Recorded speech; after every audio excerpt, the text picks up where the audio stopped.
आल राष्ट्रीय ट्रेड यूनियनों, व्यापारी, मजदूर, किसान संगठनों के आह्वान पर सरकारी कर्मचारियों और किसानों और मजदूरों की केंद्र सरकार से अपनी मांगों को लेकर 9 जुलाई को देशव्यापी हड़ताल का ऐलान किया हुआ है।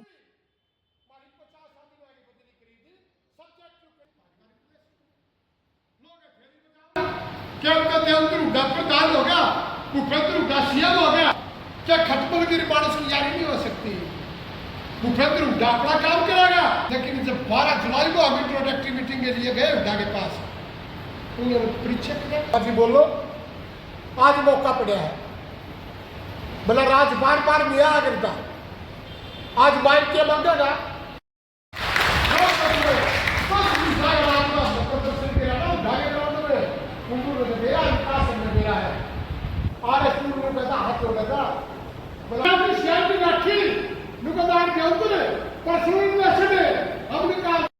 कच्चे पक्के छोरी छोरे सारे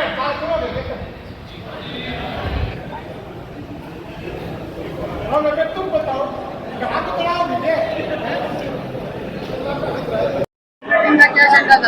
मैं Devendra Singh Hooda, chairman all Haryana power corporation worker union head office Hisar. आज का हमारा मीटिंग का एजेंडा ये था कि आने वाली 9 जुलाई को पूरे हिंदुस्तान का कर्मचारी हड़ताल कर रहा है। केवल कर्मचारी नहीं कर रहा, नौजवान, किसान, मजदूर, कर्मचारी पूरा एक प्रकार से भारत बंद का काम कर रहे हैं। और वो इसलिए कर रहे हैं कि हमारा सबसे पहला मुद्दा है हम प्राइवेटाइजेशन के रोक। जिस प्रकार मोदी साहब और मोदी साहब की कैबिनेट ने फैसला कर रखा है कि हर पब्लिक सेक्टर को पीएसयू को कोडियों को भाव जो बेचने का निर्णय लिया है, चाहे रेल को बेचा जा रहा है, जहाज को बेचा जा रहा है, एयरपोर्ट को बेचा जा रहा है, बिजली, ट्रांसपोर्ट, सभी डिपार्टमेंट को बेचा जा रहा है, इवन एग्रीकल्चर को भी बेचा जा रहा है। इसलिए 9 तारीख को पूरा हिंदुस्तान के लगभग 25 करोड़ लोग, हम किसान, मजदूर, छात्र, नौजवान, कर्मचारी, हम इसलिए हड़ताल करेंगे कि कच्चे कर्मचारी हमारे पक्के हो जाए, पक्के कर्मचारियों को 8वां पे कमीशन मिल जाए, एनपीएस के कर्मचारियों को ओपीएस मिल जाए, तमाम हिंदुस्तान के जो कच्चे कर्मचारी, एचकेआर के कर्मचारी हैं उनको एक मुश्त पक्का किया जाए और पब्लिक सेक्टर को कोडियों के भाव कारपोरेट घरानों को, साहूकार घरानों को ना बेचा जाए।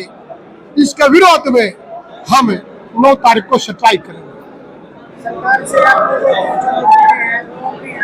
है जी, हाँ, हमारी प्रमुख रूप से 11 मांगे हैं, जिसमें पब्लिक सेक्टर को बचाना 1, एनपीएस को खत्म करवा गए ओपीएस में लागू करवाना 2, कच्चे कर्मचारियों को पक्का करवाना 3, पब्लिक सेक्टर को और मजबूत किया जाए, नई भर्ती किया जाए, ये 4, कारपोरेट घरानों को जो लाखों करोड़ रुपए कर्जे माफ किए जा रहे हैं उनके इस प्रकार से इंक्वायरी हो और गरीब आदमियों की मदद की जाए, ये प्रमुख हमारी डिमांडों में से है। कर्मचारियों के नेता हैं, अभी सरकार ने जो बिजली के रेट बढ़ाया उसको किस तरह देखा? निश्चित तौर से हमारी यूनियन ने जब से बिजली का रेट बढ़ाए हैं, हमारी यूनियन का मानना ये है कि ये वाहियात के फैसले हैं, गरीब आदमियों से बाहर निकालना चाहती है।